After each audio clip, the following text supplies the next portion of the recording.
Hey everyone, welcome back to my channel. Thanks for watching. So today is my 20-week pregnancy update, which I'm so excited about because it means that I am halfway through with my second baby. I'm going to do a slightly different setup of this video today and just see how it goes, just to give it a bit more structure, just so that I don't ramble on.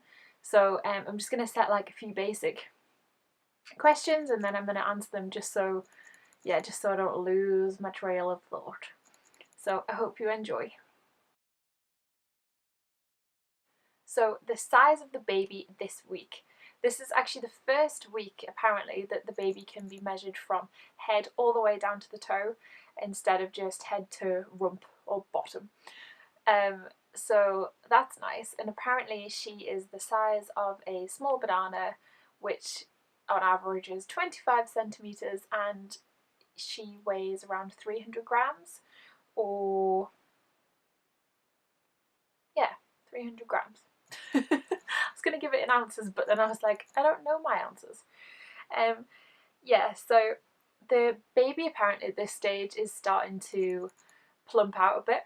They call it brown fat, which I've never heard of before. I did not know this in my first pregnancy, but apparently they call it brown fat. And this is like the base layer of fat that a baby gets, or any human gets, when they're going through the development stages in the womb. And this is like their level of insulation. It's like their base coat of fat, basically. And apparently they don't start to get what they call white fat for another few weeks, which is what gives babies like the little chunky cheeks and like fills them out and stops them from looking wrinkly or yeah, like small and weedy, which is why I think in the 4D scan that I had a few weeks ago, the baby did look skinny, and I knew that that was going to freak me out, but that's obviously why. So yeah, this is the start of the baby starting to plump out a bit and becoming super cute. My total weight gain so far is between like 4.2 and 4.5, so that's quite good. I think that's about what the baby and the amniotic fluid and things like that weigh at this stage. I think it's about 4 kilograms, so I'm totally fine with that. It just shows that the baby's developing as she should be, and I'm not absolutely piling on the weight, which is good news. I haven't had any cravings as such this week. To be honest, because the weather's been so glum, I've actually really struggled to find any enthusiasm for cooking. I've got the spiralizer back out to try and make healthy pastas and things. But other than that, no, I haven't had any cravings. I need to definitely drink more water, and I feel like my iron levels might be quite low because I've definitely suffered from tiredness this past few weeks. So I should probably start eating more spinach, I think prunes, raisins, obviously red meat, and darker parts of chicken and things like that. So that's something I'm going to have to work on, but no cravings this week. Symptoms. As far as symptoms go, tiredness, as I'd already mentioned, has definitely been a problem. I felt really happy that I'd kind of come out the side of the first trimester tiredness and sickness, but that tiredness has really hit me this week, to the point where I've been abnormally tired. I could literally just lie down and put my head on a pillow and fall asleep, which isn't like me at all. The other one is I've had an itchy belly, which I've heard various things about this. I hadn't heard about this in my first pregnancy, but this time around I've just been watching more videos and things. And apparently, if you have an itchy belly, then that can be a sign that you're about to get stretch marks. But logic would say that it's just itchy because the skin's stretching. It doesn't necessarily mean that you're going to get stretch marks. But regardless, I've been using my stretch mark cream. I'll show you that in a bit in some products that I've been using. And other than that, I guess it's not really a symptom. It's just a really nice thing about being pregnant at this stage, is there's been a lot more movement. I remember this is the first time I actually felt the baby move the first time I was pregnant, and it must be something to do with the bump just starting to lift, which has definitely happened in the past week, and just being able to feel them move around a bit more. It was really nice because during my scan I could see the baby moving, and then I could feel where she was kicking as well. So I was like, see, I'm not just going crazy. It's not just me. It's real. I've had headaches. Again, I remember having this with the first baby. They were actually a lot worse. So I'm happy that they're not on that level. They were much more like migraines, and they were stopping me from being able to function normally the first pregnancy. So I'm happy they're not like that, but these are still quite bad headaches. They last for a full day. But like I said, I need to work on drinking more water, so maybe it's that. I'm going to try that first before I start going and popping a load of paracetamol. I'll just show you some products that I've been absolutely loving for this past 2 weeks. One is a stretch mark oil. I didn't try this first time round. I think I just used Palmer's cocoa butter, but then I got so sick of the smell of it by the end that I literally couldn't take it anymore.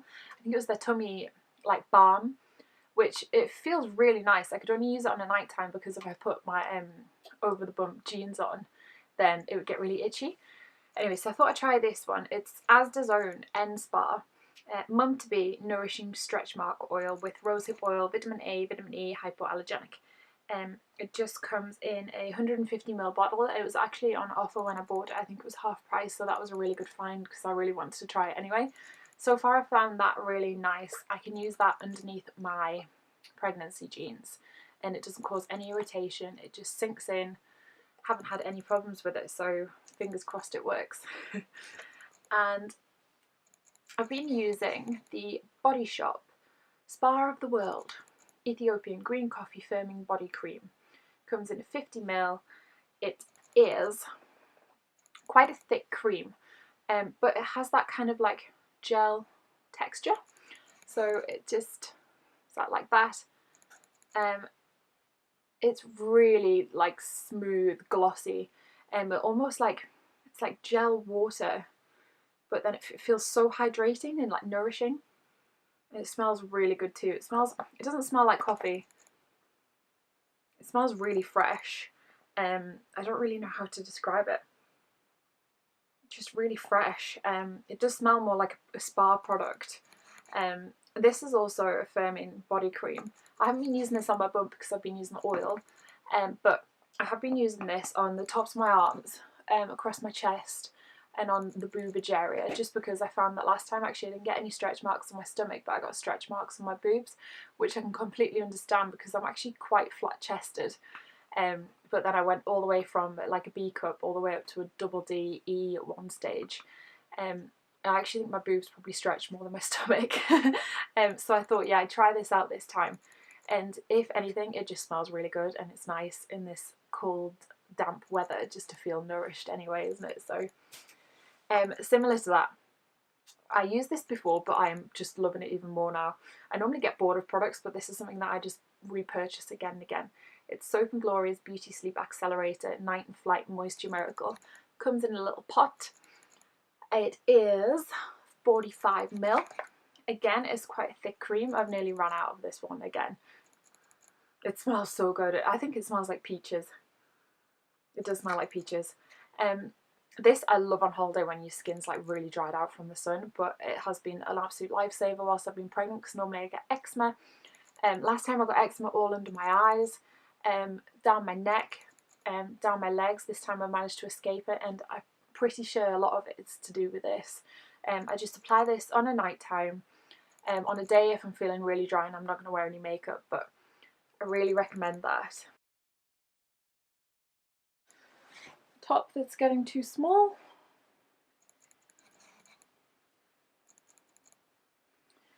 So I just roll this up. It's just my maternity trousers, so that's the bump from the side.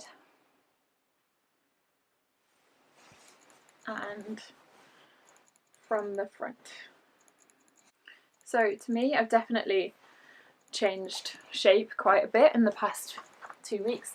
I need to look back at the other video and see how much it has actually changed or whether it's just in my head, but I'm pretty sure that my bump's popped now, so that's nice. Been 20 weeks, obviously I had my scan this week, which was so lovely. I actually ended up with a trainee sonographer in the room with the other nurse. It did last over an hour. It was really, really nice to just see the heart beating and see all 4 chambers and just the brain, and I just find it amazing that they can see these things in the black and white and in the grain and things. I just think it's absolutely amazing, but it was so nice to just see the baby. And they said that she's got a really good heart, which I just thought was cute. Yeah, and all of her measurements are like on the average percentile, so that's good news. I'm not going to have an absolutely massive baby. Yeah, so just generally all around great. So, oh, and they confirmed obviously that we're having a girl, so that actually made me believe it. Because as usual, I just don't ever believe it until you see them. But now I feel a lot more confident that it's been 2 scans, 2 or 3 separate people, because the trainee and the other girl all said a girl. So I've now come up with a few different names. I might do a video on that, on the names that I absolutely love but won't be using. I love watching other people's videos on that, and I'm gonna do a haul because I now have enough girl things, because I definitely went shopping again after my scan. Like, scans are dangerous for me because I just go shopping because I get all excited. But yeah, I picked up some really cute things from Next, and then Tesco actually had a baby event on, so I picked up a few things I actually want to repurchase from having my first baby, but things that just got so worn that I had to get rid of. So a few repurchases there that might help out any new mums, and a new bath support, things like that. So if you want to see that video, then hit the subscribe button and watch out for my next video, which will probably be up in the next few days anyway. So I hope you enjoy anyway, and I will see you for my haul and then my 21 or 22nd week update. Okay, bye!